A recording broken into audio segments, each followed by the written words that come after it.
যে আমি শুধু ওলামায়ে কেরাম না, আপনাদের পক্ষ থেকেও বলছি, তা হলো যে এই দেশ একটা ঐতিহ্যবাহী দেশ। এ দেশে ইসলামী চিন্তা চেতনা লালনকারী মানুষের সংখ্যা সর্বাধিক, এবং আমাদের দেশের একটা পারিবারিক ঐতিহ্য আছে। প্রত্যেকটা পরিবার থেকে আমাদের ছেলে মেয়েরা একটা বিশেষ চিন্তা চেতনা নিয়ে বড় হয়। স্কুল কলেজ বিশ্ববিদ্যালয় এগুলো তো এই জন্য করা হয়নি যে আমাদের মৌলিক সভ্যতা সংস্কৃতি এগুলো ধ্বংস করবে। বর্তমান শিক্ষা ব্যবস্থায় যে শিক্ষা পাঠ্যক্রম আমরা দেখতে পাচ্ছি, এতে মনে হচ্ছে যে আমাদের সব কিছুকে ধ্বংস করার একটা গভীর ষড়যন্ত্র চলতেছে।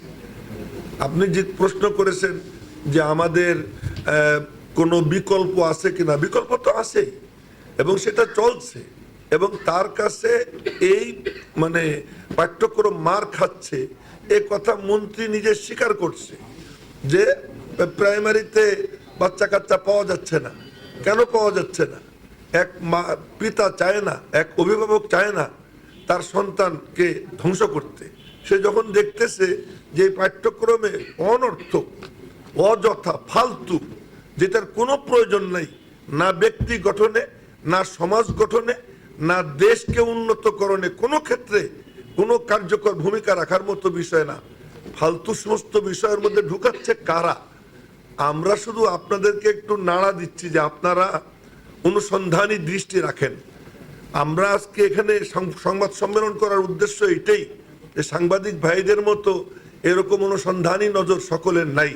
আপনারা খুঁজে বের করে আমাদেরকে তথ্য দিন, দেশকে বাঁচান, জাতিকে বাঁচান, যে এরা কারা যারা আমাদের মেরুদণ্ডকে ভেঙে দিতে চাচ্ছে।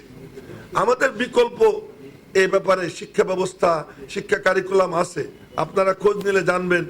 আমাদের নেতৃত্বেই ইকরা বাংলাদেশ নামে এক শিক্ষা প্রতিষ্ঠান চলতেছে এবং সুন্দর সেখানে শিক্ষা ব্যবস্থা। জি আপনি জানেন যে মাওলানা আবুল কালাম আজাদের শিক্ষা ব্যবস্থা ভারতবর্ষে চলে, জি জি। আমাদের এখানে আপনারা যে শিক্ষা ব্যবস্থার কথা বলছেন সেখান থেকে কোনো যে যে ব্যবস্থাটা আপনারা বলছেন যে এটাতে আপনাদের বেশি লোক যাচ্ছে বা বেশি লোক সেটা রেসপন্স করছে, সেখান থেকে আসলে আউটপুট দিন শেষে কোনো ডাক্তার, ইঞ্জিনিয়ার বা বের হওয়ার কোনো প্রত্যাশা আমরা করতে পারি না। আমরা করতে হলে আমাকে জেনারেল শিক্ষার এই সাইডটাতেই আসতে হচ্ছে, আপনাদের কাছে যেতে হচ্ছে না, যেতে পারছে না। সেই ক্ষেত্রে সেই কম্বিনেশনকে আপনারা করতে পারছেন কিনা সেটা আমি জিজ্ঞাসা। জি সুন্দর, ধন্যবাদ আপনাকে। আপনি মনে হয় আমাদের সম্পর্কে আর একটু তথ্য নেবেন। এমন অনেক মাদ্রাসা হয়ে গেছে যেই মাদ্রাসার ভিতর থেকে কন্টিনিউ এসএসসি এইচএসসি পরীক্ষা দিয়ে ছাত্ররা গ্রাজুয়েশন করতেছে, বিশ্ববিদ্যালয়ে যাচ্ছে। আমি যে প্রতিষ্ঠানের নাম বললাম আপনাকে, ইকরা, আমি তার এক প্রতিষ্ঠানের মানে সিনিয়র ভাইস চেয়ারম্যান। ওই প্রতিষ্ঠান থেকে এ লেভেল ও লেভেল করে অনেক ছেলে পেলে বের হচ্ছে, একাধারে হাফেজ, আবার একাধারে জেনারেল লাইনে অনেক অগ্রসর। আমাদের চেষ্টা চলছে না তা না, কিন্তু আপনারা জানেন যে সরকার অনেক পাওয়ারফুল, সরকারি সমস্ত কিছু এটা অনেক ক্ষমতাবান। তারা যেটা করতে চায় সেটা ঠেকানো বড় কঠিন কাজ। এজন্য জাতীয় সচেতনতা দরকার, আর এক্ষেত্রে সাংবাদিক বন্ধুদের সচেতনতা অনেক বেশি জরুরি। এবং আমাদের, আপনি যেটা বলছেন, আমাদের সেই প্রস্তুতি আছে, আমরা বিকল্প দেওয়ার মতো প্রস্তুতি আমাদের আছে এবং দিচ্ছিও, যদিও পরিসর ছোট।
জাতিকে মেধা শূন্য করার এক চরম মানে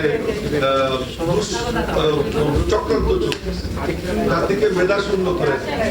কারণ এই জাতীয় শিক্ষা দিয়ে কোনো জাতি সন্তানরা মেধাবী হতে পারে না, বরং ফালতু সন্তান জন্ম নিবে, মেধাহীন জন্ম নিবে এবং অশিক্ষিত সমাজ জন্ম নিবে। কুশিক্ষায় শিক্ষিত প্রজন্ম আমাদের আসতেছে। এই জন্য আমাদের সকলের সচেতন হওয়া খুব দরকার। ইনশাআল্লাহ এখন আমাদের সভাপতি আল্লামা নওয়াজ ফয়েজী হাফিজাহুল্লাহ আচ্ছা ঠিক আছে।